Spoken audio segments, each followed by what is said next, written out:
First தேங்காவோட ஒரு 4-5 இந்த மாதிரி மஞ்சள் பையில் போட்டு சுற்றியில் வச்சு அடித்து உடச்சி எடுத்துக்கிறேன். இந்த மாதிரி உடைக்கிறது மூலமாக செதறாமல் இருக்குங்க. கண்ணில் கூட சில நேரம் சில்லு வந்து பட்டுரும். ஸோ அதனால் இந்த மாதிரி மஞ்சள் பையில் போட்டு இந்த மாதிரி சில்லாக நொறுக்கி வந்து எடுத்துக்கோங்க. அதுக்கடுத்து ஒரு பலூனை வந்து இந்த அளவுக்கு சின்ன சைஸில் ஊதி எடுத்துக்கிறேன்.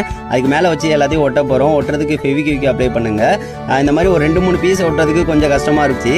கம்ப்ளீட் பண்ணதுக்கடுத்து பார்க்குறதுக்கு இந்த மாதிரி தாங்க இருந்துச்சு.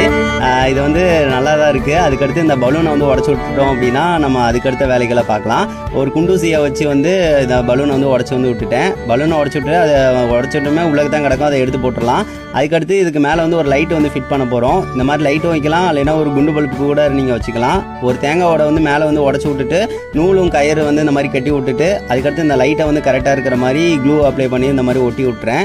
இந்த மாதிரி ஒட்டி விட்டோம் அப்படின்னா அதை வந்து மேலே ஃபிட் பண்ணுறதுக்கு ஈஸியாக வந்துருக்கும். அப்படியே அந்த தேங்காவோட வந்து உள்ளக்க வந்து செட் பண்ணி விட்டுட்டேங்க. இந்த மாதிரி கரெக்டாக தான் இருந்துச்சு. அதுக்கடுத்து சுற்றி க்ளூ அப்ளை பண்ணுங்கள், இல்லாட்டினா ஃபெவிக்விக்கே சுற்றி அப்ளை பண்ணிட்டீங்க அப்படின்னா சூப்பராக நம்மளுக்கு ஒரு லேம்ப் வந்து ரெடி ஆயிடுச்சு. இது வந்து நைட் டைம் வந்து லைட்டை வந்து போட்டு விட்டீங்க அப்படின்னா பாருங்கள் எப்படி இருக்குது அப்படின்னு சொல்லிட்டு லைட்டை ஆஃப் பண்ணிட்டோம் அப்படின்னு பார்க்குறதுக்கே சூப்பராக வந்து இருக்கும். அப்படியே வீடு முழுக்க வந்து வெளிச்சமாக இருக்குங்க. பாருங்கள், அப்படியே லைட்டை சுற்றி விட்டோம் அப்படின்னா பார்க்குறதுக்கே ரொம்ப அழகாக இருக்குது. வெளிச்சம் வந்து கீழே வந்து பருவம் பார்த்தீங்களா, அதுதான் பார்க்குறதுக்கு சூப்பராக இருக்கும். அது ஒரு டெக்கரேஷனாக வந்து அது ஒரு யூனிக்காக வந்து இருக்குங்க, பார்க்கவே நல்லா இருக்குங்க.